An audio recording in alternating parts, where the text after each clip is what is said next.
Hello， 大家好，欢迎收看最新一期节目，我是小渊。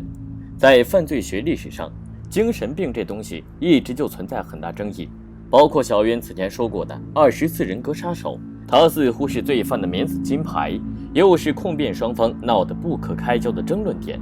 而小渊今天要讲的案件，虽然没有24人格那么夸张，但却比他更加狗血。男主到底是不是受到精神控制？女主到底是不是幕后黑手？真相似乎就在眼前，又似乎很远。真相到底如何？今天我们就来一探究竟。故事内容非常精彩，制作不易，希望大家看完后长按点赞键支持一下。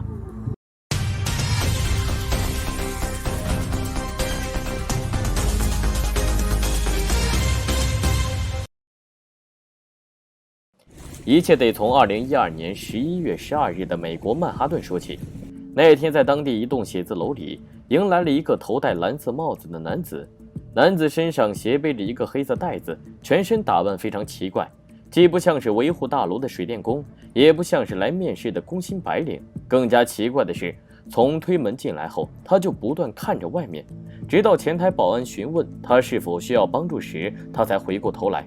从保安手里获得通行卡后，帽子男搭着电梯来到了一个心理治疗室门前，门把手一扭后，两双眼睛便互相对视。医生迟疑了几秒，咦，这位患者是谁？我记得今天约的是女患者。还没等医生反应过来，帽子男便一边将手伸入斜挎包，一边径直走上前来。短短几十秒后，刺耳的嘶喊声和撞击声便传到隔壁办公室。听到诊所传来这么大的动静，隔壁公司的雇员通知了楼下的保安，并拨打了911报警电话。保安上来后，发现墙上还沾了不少血迹，地上分别躺着两个男人，其中一人正拿着手机对准自己浑身是血的上半身自拍。这个人就是刚才的帽子男。来到现场后，警方陪同医护人员将两人送往医院救治。回医院路上，探员一直打量着这两个男人，光天化日之下居然敢耍匕首和舞锤子，简直是寿星公上吊嫌命长。出院后看我还不好好修理你一顿。可接下来发生的事情远远出乎了探员的意料。这个帽子男名字叫做杰克，与杰克扭打的人是他的表姐夫迈克尔，也就是诊所治疗室的老板。到达医院后，杰克情绪非常激动，医生不得不为他注射了一针镇静剂。第二天醒来接受警方审问时，杰克说自己当时大脑一片空白，根本不知道自己在干什么。直到过了一个晚上，他才缓过神来，一切罪魁祸首是遥控自己杀人的表姐，也就是迈克尔的前女友帕梅拉。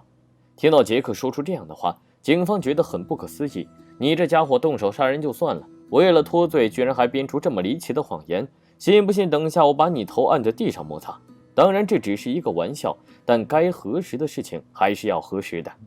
为了弄清真相，警方调取了杰克的社会档案记录，结果显示杰克的确有精神状况病史。杰克父母表示，他们儿子在5岁时就患有多动症，上课时坐没几分钟就扰乱课堂纪律，还经常和其他小朋友打架。到了14岁时，情绪波动非常大，很容易因为一些小事发脾气，甚至还一度表现出自杀倾向。到了大学时，心理医生还为杰克开了30多种药，以缓解杰克的病情，但也是治标不治本。可即使在这样的情况下，杰克还是取得了一些让他父母高兴的成绩，包括他在读高中时主导设计的一项软件被苹果公司认可并获得奖项，一度成为学校的佳话。案发时为杰克治疗的心理医生正是他口中所说的表姐帕梅拉，也就是前文中迈克尔的前女友。作为交换，杰克答应表姐帮他照顾4岁的儿子凯尔德。在杰克出院后，警方以谋杀罪起诉了他，可杰克一直坚持自己是被表姐洗脑控制。监狱中面对记者采访时，他说自己和表姐的关系从小就非常好，自己完全信任表姐，认为这个女人可以治好他的精神病，拯救他的人生。而在治疗过程中，杰克的父母似乎也看到了自己儿子的恢复迹象，尤其是杰克和他表姐儿子凯尔德互相开心玩耍时的表现，这才完全放心把儿子交给帕梅拉。可不料帕梅拉却暗地来了这么一招，偷偷洗脑控制自己儿子借刀杀人。而帕梅拉之所以要除掉自己前男友，是因为他们分手后一直争夺儿子的抚养权，分手前更是互相控诉对方使用家庭暴力。那事情的真相到底如何呢？警方找来了帕梅拉，可帕梅拉表示这件事从头到尾都和她没关，她从来就没指使杰克做任何事，更没有让他去做掉前男友。但前男友迈克尔的辩护律师则表示，帕梅拉此前曾用碎玻璃攻击男友，导致男友住院缝针，而帕梅拉也因此被逮捕和指控。律师怀疑这件事帕梅拉有很大嫌疑。听到这话的帕梅拉马上怼了回来，说前夫也对她使用过暴力，同样也受到逮捕和指控。对于杰克动手杀人这件事，退一万步讲，就算自己非常恨迈克尔，但还不至于要夺去他的性命。毕竟两人的孩子才4岁，做出这样的事情，自己根本无法面对孩子。那这就奇怪了，如果帕梅拉真的没有充足的作案动机，那嫌疑就彻底集中在凶手杰克身上。在一番详细的调查后，探员发现了更狗血的事情。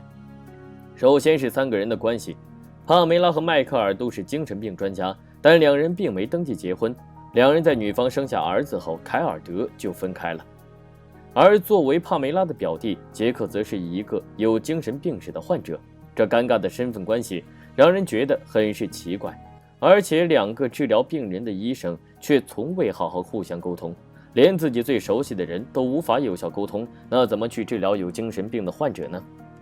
为了给自己儿子脱罪，杰克父母找来第三方的精神病专家。专家说，从帕梅拉为杰克治疗疾病的那一刻开始，杰克就成为插向迈克尔的那把刀。他知道如何给杰克想要的生活，知道他内心想成为一个家庭的顶梁柱，知道如何满足他内心的精神需求。最明显的证据就是在周末时，帕梅拉经常会让杰克到他家中，一起和4岁的孩子在床上玩耍。就如这张照片所显示的那样，不知情的外人都会以为这是一个3口之家。除了这些照片，他们还在杰克手机上发现了同样令人可怕的短信：你是全世界最有趣的人，你真好看，亲爱的，你真了不起，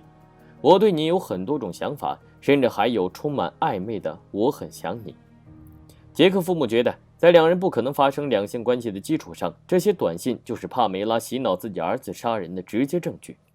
在从死门关爬回来后，迈克尔一次性起诉了杰克和帕梅拉，可帕梅拉则说，这根本就不关我的事。虽然我是精神病医生，但我不可能做到24小时监控杰克，即使他是我的病人。可杰克父母表示，他们儿子当天袭击迈克尔用的锤子是帕梅拉亲自去纽约商场购买的。监控也显示，当时掏钱买单的人的确是帕梅拉。可帕梅拉的律师则反驳，你这话我不同意了，买锤子的人的确是我当事人，可拿锤子去作案的是杰克。这就好比某个人用菜刀砍了另外一个人，那是不是意味着生产这把菜刀的厂家也得蹲监狱呢？有精神病的人是杰克，用锤子作案的也是杰克，所以请不要用主观意识混淆实际事实。就这样，帕梅拉和杰克双方吵了很久，僵持不下之际，杰克拿出了一张图片，上面是用黑笔绘制的标记。杰克说，这是案发前1晚帕梅拉为他绘制的地图，介绍了迈克尔诊所工作室的位置，楼下有多少个出口等等。杰克表示，那天表姐从后面搂住他，说只要结束了迈克尔，那一切都会变好。可帕梅拉却说，画这张图的目的是为了让杰克方便照顾自己儿子。例如地图上有托儿所的位置，之所以会标出前男友迈克尔工作室地点，是因为迈克尔拥有探视权，每个星期都有一定的时间与儿子相处。至于杰克所说的结束迈克尔，那完全就是他的一面之词。当被媒体问及为何要在搏斗后自拍，杰克回答，此举是为了将情况反馈给帕梅拉。在当天到达医院一段时间后，杰克用手机给帕梅拉发了2条信息，第一条是我在医院，你快点来，迈克尔流了很多血，我也一样。第2条是我走进他的工作室，他用刀捅了我。可下方帕梅拉的回复只有一句在哪儿。说到这里，小编我说下个人看法，一个正常人知道自己身边人做了超乎正常的事情，第一表现往往会是惊讶，